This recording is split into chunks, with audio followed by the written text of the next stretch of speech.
Hey guys, this is Vimal here and welcome back to another video on my channel. So today's video is going to be super exciting because I'm back with a brand new gaming PC. So previously we've seen a gaming PC of around 25k and then we've built a 50k gaming PC as well, and in those videos what I've seen was a lot of you guys were commenting me to make more gaming PCs around 60k, one was around like under 1 lakh rupees, and more budget PCs featuring the 3100 and 3300X. So out of all these three, I got the highest number of comments for a PC under 1 lakh that will be great for both gaming as well as productivity, guys, and that is the reason that we'll be building this new gaming PC under 1 lakh rupees for that purpose. And after this we'll be doing the Ryzen 3100 and 3300X PC builds on a budget very soon, so stay tuned for that. So this gaming PC of around 1 lakh rupees, guys, will offer you a great balance between RGB as well as performance. See, when you're spending 1 lakh rupees, you want your PC to look quite attractive and decent, right? So you'll have to get a bit of RGB components as well. So yeah, that will be happening in this video. We are using some really nice top-notch quality components. And one more thing is, this will be great for both gaming as well as creative content. Like suppose you want to do some 1080p video editing, or you want to do some animations, or programming, coding, it will be great for that as well. So first let me tell you about the components. And yes, before we get started, I'd like to give a huge shout out to AMD, TPS Tech as well as NZXT for sending me these components and making this build happen today, guys. And if you guys don't know, TPS Tech is an online computer store that sells a lot of computer components at very reasonable prices. I'll just leave a link to their website in the description box below. You can check it out from there. Okay, first let me tell you about the components, guys. First, let's start with the CPU.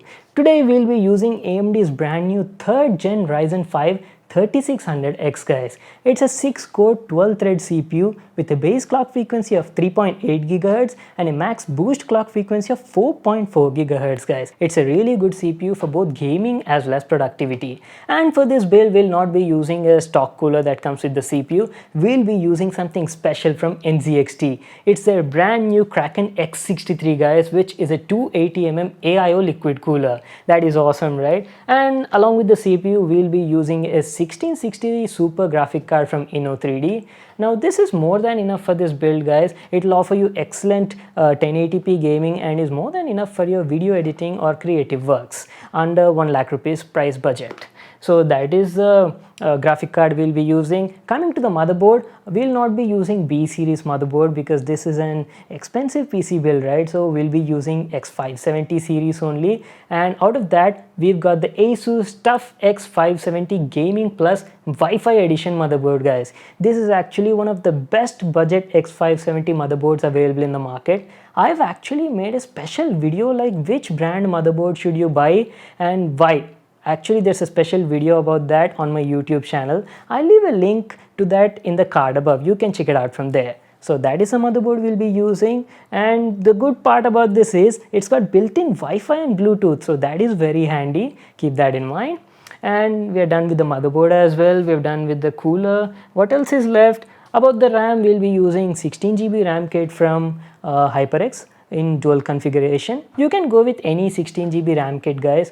They'll cost you around like 10,000 rupees, clocked at around 3400 megahertz. Yeah, so that was about the RAM. The case that we'll be using is also special. This is one of my favorites from NZXT. It's the H510 Elite white themed case, guys. It's a beautiful case that comes with tempered glass panels on the front as well as the side, and comes with AER2 RGB fans pre-installed. It's a very beautiful looking case, so that I'll be using in this build. And lastly, the power supply. Yes, the power supply I'll be using is a 650 watt power supply from Corsair.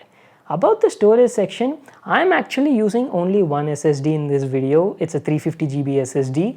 And if you want, you can actually add up some hard drives as well, depending on your requirements. See, mostly SSD can be used for operating system and your main gaming or video editing stuff. And you can use a hard drive for storing a lot of unnecessary data, backing up files and stuff like that. So these are all the components we'll be using in today's video, guys, and don't worry, detailed prices will be mentioned at a later part in the video. First, let's get started with the assembling, and then we'll check out how this gaming PC looks like and how it performs for the price. So let's get started.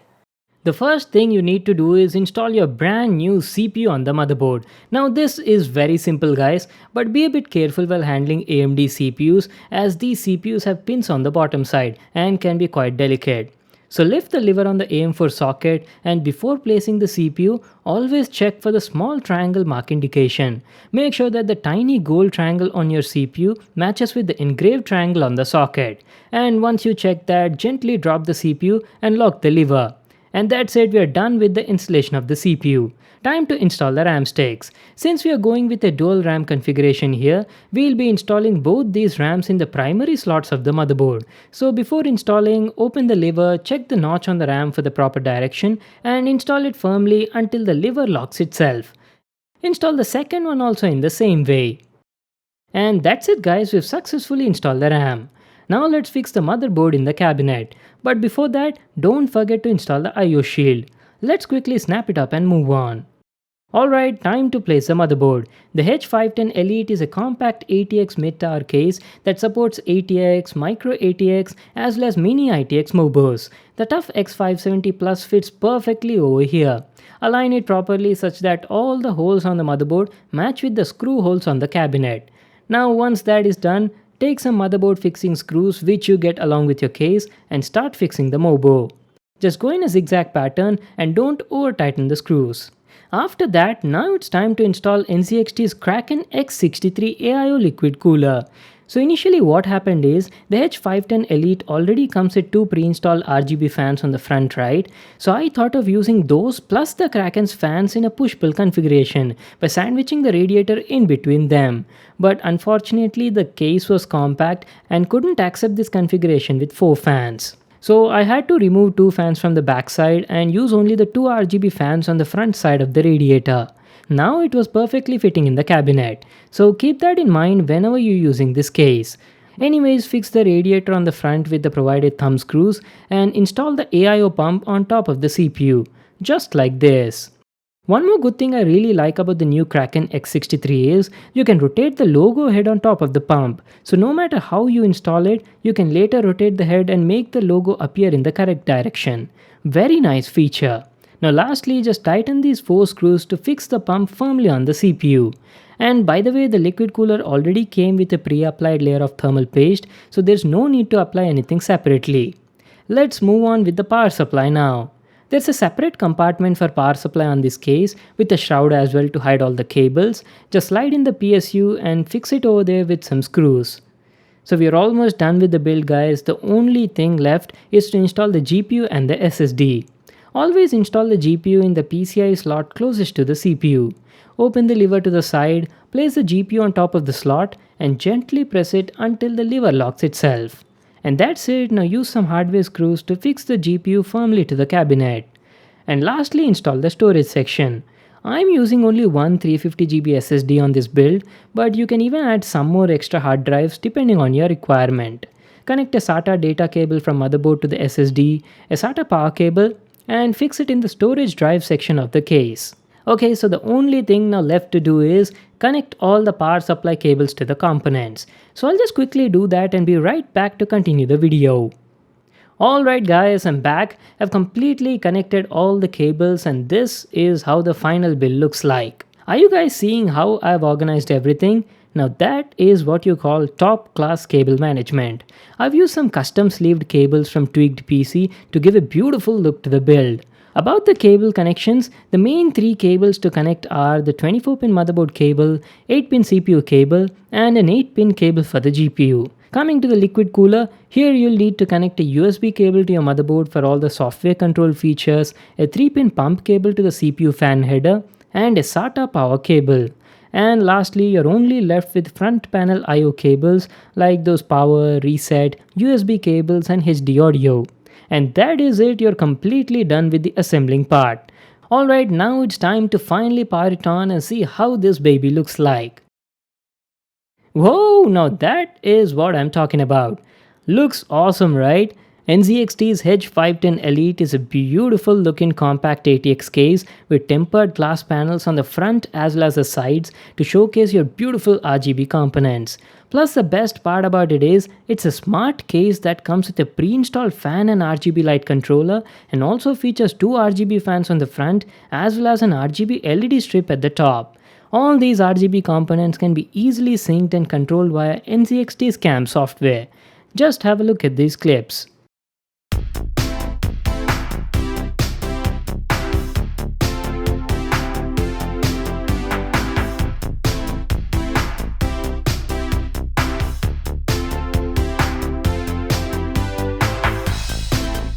Holy smokes, the PC looks gorgeous, right?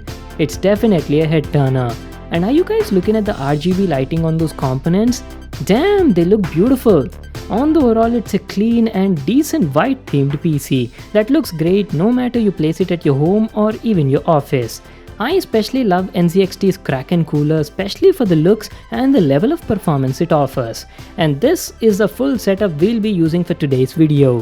A 1080p IPS monitor from LG and all the peripherals from Corsair. Links will be in the description box below. Now let's jump into the performance section. We'll be playing some highly demanded games by you guys and also test out some creative/productive applications like Premiere Pro and see how this PC performs. First, let's start with GTA 5. We are currently playing this game at 1080p resolution with the graphics quality set to maximum. Let's play the game and check out the results. And by the way, you can monitor all the PC stats at the top left corner on the screen.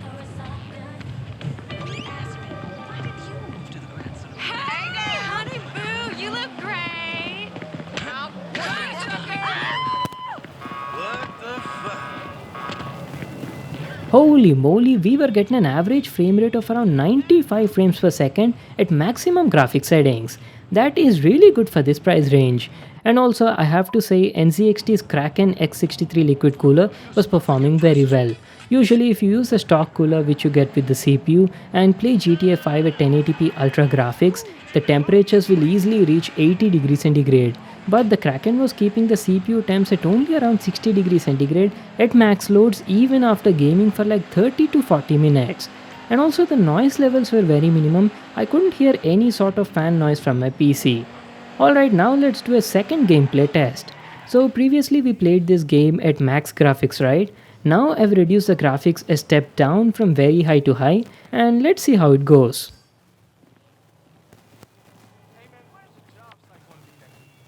Oh my god, are you guys looking at those frame rates? We were getting an average frame rate of around 130 frames per second. Pair it with a budget 144Hz monitor and boom, excellent gaming experience. So guys like this, you can play most of the AAA title games at 1080p resolution very easily on this PC. So that was about the gaming part, but remember I told you that this PC is also great for productivity/creative works. You can easily do your 1080p video editing and not just 1080p, you can even do 1440p editing as well. Just to show you a glimpse, just check out this timeline performance on Premiere Pro on the PC. As you can see, this build offers a smooth and lag-free experience in real time. You can have a great work experience on this PC. Okay, I guess it's time to wrap it up. Let me quickly summarize the whole budget of this build. The Ryzen 5 3600X costs around 19,500 rupees. The Asus TUF X570 Wi-Fi motherboard costs 19,400 rupees. Inno3D's GTX 1660 Super graphic card is available for around 19,000 rupees. Coming to NZXT's Kraken X63 liquid cooler, it's priced at 14,000 rupees and NZXT's Hedge 510 Elite case also costs around 14,000 rupees. Talking about the RAM, if you take any normal 16GB RAM kit without RGB lighting, that'll cost you around like 6,000 rupees. But if you prefer high performance RGB RAM, then any 16GB kit will easily cost you around like 10,000 rupees. And lastly, Corsair's VS650 power supply is priced for around 4,600 rupees in India. So the total budget of this gaming PC will come down to 1,03,500 rupees. And this, my friends, is the best balance between performance and RGB you can get for 1 lakh rupees. Well, that's it for today. I hope you all enjoyed the video. Make sure to give it a thumbs up and subscribe to my channel for more new awesome videos. And I'll see you in the next one.